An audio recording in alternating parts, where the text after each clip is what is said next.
اعوذ باللہ من الشیطان الرجیم بسم اللہ الرحمن الرحیم وَلَقَدْ آتَيْنَا داؤد وسلیمان علما۔ اب یہاں حضرت داؤد حضرت سلیمان کا تذکرہ ہے۔ وَقَالَ الْحَمْدُ لِلَّهِ الَّذِي فَضَّلَنَا عَلَى كَثِيرٍ مِّنْ عِبَادِهِ الْمُؤْمِنِينَ، اور ان دونوں نے کہا کہ کل شکر ہے اور کل تعریف اللہ کے لیے ہے جس نے ہمیں اپنے بہت سے مومن بندوں پر فضیلت بخشی، ہمیں ایک مقام عطا کیا ہے، ہمیں ایک مرتبہ عطا کیا ہے۔ اس کے بندے جو صاحب ایمان ہیں ان میں اس نے ہمیں ایک رتبہ دیا ہے، تو اس کے لیے حمد ہے، اس کے لیے شکر ہے۔ وَوَرِثَ سُلَيْمَانُ دَاوُودَ، اور وارث ہوا سلیمان داؤد کا علیہ الصلاۃ والسلام۔ وَقَالَ يَا أَيُّهَا النَّاسُ، اور انہوں نے کہا حضرت سلیمان نے، لوگو عُلِّمْنَا مَنطِقَ الطَّيْرِ، ہمیں سکھا دی گئی ہے جانوروں کی بولیاں، خاص طور پر پرندوں کی بولیاں ہمیں سکھا دی گئی ہیں۔ وَأُوتِينَا مِن كُلِّ شَيْءٍ، اور ہمیں اللہ تعالیٰ کی طرف سے ہر شے عطا کر دی گئی ہے۔ إِنَّ هَذَا لَهُوَ الْفَضْلُ الْمُبِينُ، یہ اللہ تعالیٰ کی طرف سے عطا کردہ بہت بڑا فضل ہے، بالکل روشن اور واضح۔ وَحُشِرَتْ لِسُلَيْمَانَ جُنُودُهُ، اور جمع کیے گئے سلیمان کے لیے، یعنی ان کے معائنے کے لیے، ان کے تمام لشکر، من الجن والانس والطیر، یہ لشکر جو تھے جنات کے بھی تھے، انسانوں کے بھی تھے اور پرندوں کے بھی تھے۔ فَهُمْ يُوزَعُونَ، تو ان کی جماعتیں بنائی جاتی تھیں، ان کی بٹالینز وغیرہ، ان کے علیحدہ علیحدہ جو ہے گروپ بنائے جاتے تھے۔ حتیٰ اذا اتوا علی وادی النمل، تو یہ کہیں نکلے ہیں اپنے لشکر کو لے کر، جب ان کا آنا ہوا، پہنچنا ہوا ایک وادی پر کہ جہاں چیونٹیوں کی رہائش تھی، یعنی بہت سے بل تھے اور چیونٹیاں جو ہیں اس وادی میں کثرت سے تھیں۔ قال نملۃ، تو ایک چیونٹی نے کہا، یا ایھا النمل، اے چیونٹیوں، ادخلوا مساکنکم، اپنے اپنے بلوں میں گھس جاؤ، لا یحطمنکم سلیمان وجنودہ، ایسا نہ ہو کہ سلیمان اور اس کا لشکر تمہیں کچل کر رکھ دیں، وہم لا یشعرون، اور انہیں پتہ بھی نہ ہو، انہیں احساس بھی نہیں ہوگا کہ کتنی ننھی جانیں جو ہیں ان کے گھوڑوں تلے، ان کے سموں تلے یا ان کے قدموں تلے جو ہے وہ مسلی جا رہی ہیں۔ فتبسم ضاحکا من قولها، اس کا یہ قول جو ہے حضرت سلیمان نے سن لیا اور سمجھ لیا، تو اس پر متبسم ہوئے، ان کو چہرے پر مسکراہٹ آئی۔ وقال رب اوزعنی، اور یہ جو اللہ نے فضیلت عطا کی تھی کہ وہ ان جانوروں کی بولیوں کو بھی سمجھ رہے تھے، اس پر خاص طور پر ان کی زبان سے وہ اللہ تعالیٰ کے حمد کا ترانہ جاری ہوا۔ وقال رب اوزعنی ان اشکر نعمتک التی انعمت علی وعلی والدی، اس نے کہا پروردگار مجھے اس کی توفیق دے کہ میں تیرا شکر، تیری اس نعمت کا شکر اور حق ادا کر سکوں کہ جو تو نے مجھ پر فرمائی ہے اور میرے والدین پر فرمائی۔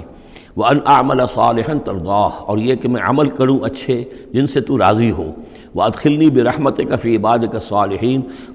اور مجھے داخل کیجو اپنی رحمت سے اپنے نیک بندوں میں۔ وَتَفَقَّدَ الطَّيْرَ، اور انہوں نے معائنہ کیا، انسپیکٹ کیا جو لشکر تھا ان کے جانوروں کا، وہ پرندوں کا۔ فقالی ما لیا لا اری الہدہد، ان کا کیا بات ہے مجھے ہدہد نظر نہیں آ رہا۔ ام کان من الغائبین، کیا وہ ایبسنٹ ہے، غیر حاضر ہے۔ لأعذبنہ، اور یہ غیر حاضری جو ہے اس پریڈ سے، یہ تو بہت بڑا جرم ہے۔ لأعذبنہ عذابا شدیدا، میں اسے بہت شدید سزا دوں گا۔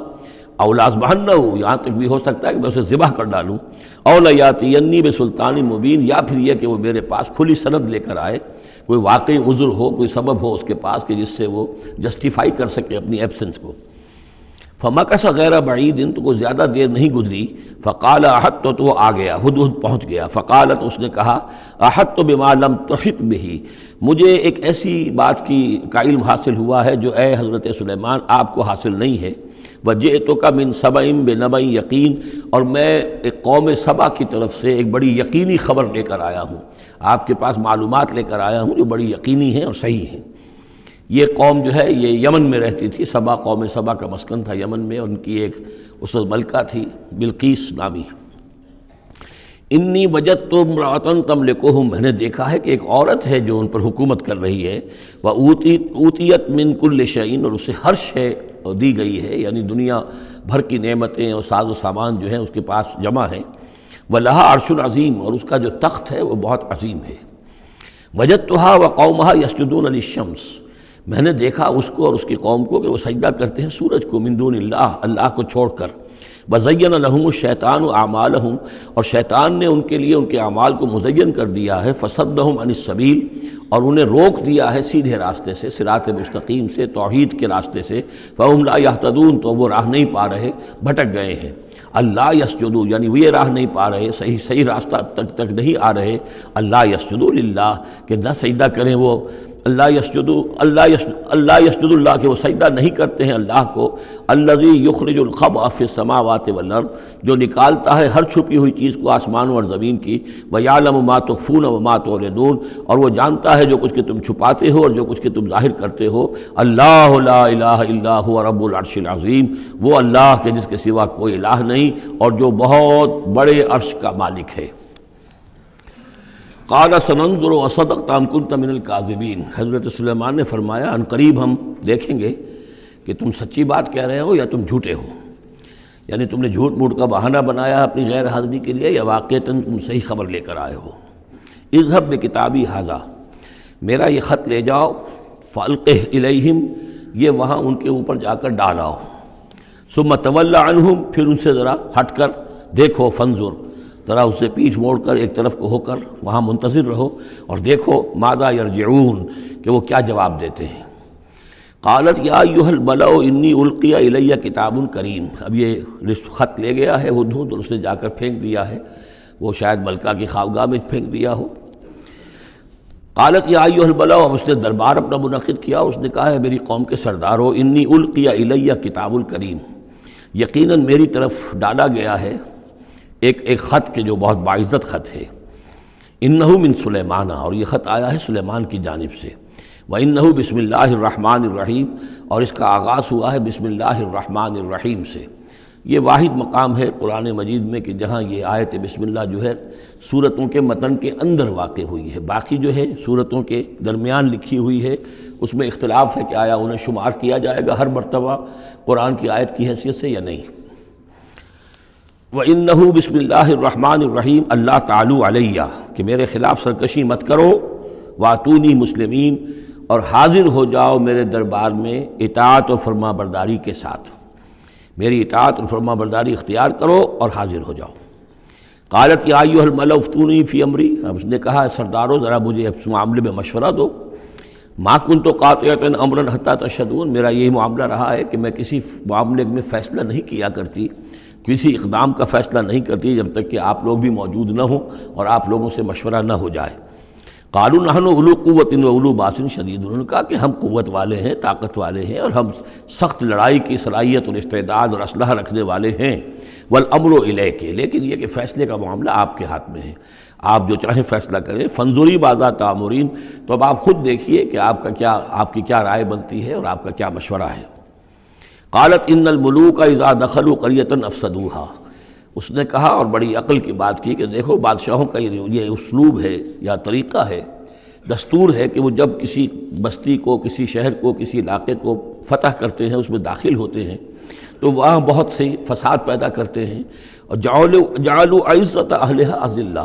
اور سب سے بڑی بات یہ کہ اس بستی یا اس قوم یا اس علاقے کے عزت والوں کو ذلیل کر دیتے ہیں۔ یہ ایک بہت اہم بات ہے جو اس نے کہی ہے۔ علامہ اقبال نے یہیں سے پھر وہ ایک نظم جو ہے اس کے لیے اس کو عنوان بنایا ہے، آ بتاؤں تجھ کو رمز آیا ان الملوک اذا دخلوا قریۃ اسی آیت کے حوالے سے، آ بتاؤں تجھ کو رمز آیا ان الملوک سلطنت اقوام غالب کی ہے ایک جادوگری، خواب سے بیدار ہوتا ہے ذرا محکوم اگر پھر سلا دیتی ہے اس کو حکمراں کی ساحری۔ لیکن اس میں یہ بات اہم ہے جیسے کہ ہندوستان میں جب انگریز آیا ہے تو جو سب سے بڑا اس نے نقصان پہنچایا ہے خاص طور پر مسلمانوں کو، ہندوؤں کے معاملے میں یہ بات اس نے نہیں کی، اس لیے کہ ہندوؤں سے انہیں کوئی خوف نہیں تھا، اس لیے کہ ہندو پہلے بھی غلام تھے، جب انگریز یہاں آیا ہے تو ہندو مسلمانوں کے غلام تھے، وہ محکوم کے محکوم رہے، پہلے وہ مسلمانوں کے محکوم تھے اب انگریزوں کے محکوم ہو گئے، تو ان کے لیے معاملہ چینج آف ماسٹرز کا تھا، یہ نہیں تھا کہ پہلے وہ حاکم ہو اور محکوم ہو گئے ہوں، محکوم کے محکوم رہے، چینج آف ماسٹرز کا معاملہ ہوا۔ مسلمانوں کا معاملہ یہ تھا کہ وہ حاکم تھے اور یہاں پہ حکومت کے تخت سے وہ گرا کر انہیں اور کھڑا کر دیا گیا نیچے، تو ایک زمین و آسمان کا فرق واقع ہو گیا۔ لہذا انگریزوں کو یہ اندیشہ تھا کہ یہ بغاوت کریں گے اور ہر صورت کی کوشش کریں گے کہ اس حکومت کے پاؤں نہ جمنے دیں، لہذا انہوں نے اس پالیسی پر عمل کیا ہے کہ ان میں سے جو کمینے لوگ تھے، گھٹیا لوگ تھے، انہیں خطابات دے کر، انہیں اپنے ہاں رسائی دے کر، اپنے سرکار دربار کے اندر اونچے مقام دے کر انہیں اوپر کیا، اور جو شریف تھے، جن کے اندر کی عزت نفس تھی انہیں نیچے دبایا۔ تو یہ بات بہت اہم ہے کہ کسی بھی حکمران قوم کہیں پر اگر وہ قابض ہو جائے تو اس کا یہ طریقہ ہوتا ہے، جیسا کہ ہم پڑھ چکے ہیں سورہ یونس میں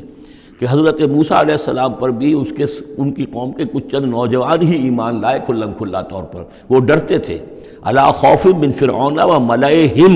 ان کے اپنے سردار جو تھے وہ چونکہ ان میں سے کسی بحثوں کو انہوں نے اپنے دربار کے اندر جگہ دے رکھی تھی، لہذا وہ بھی گویا کہ اپنی قوم کے خلاف کام کرتے تھے فرعون کی وفاداری میں۔ جیسے ہمارے ہاں یہ خطابات یافتہ طبقہ جو انگریز نے بنایا تھا، یہ در حقیقت گویا کہ ایجنٹ بن گیا تھا حاکم قوم کا، اور یہ محکوموں کی جاسوسی بھی کرتا تھا اور محکوموں کو دباتا بھی تھا۔ قالت ان الملوک اذا دخلوا قرية افسدوها وجعلوا اعزة اهلها ذلہ،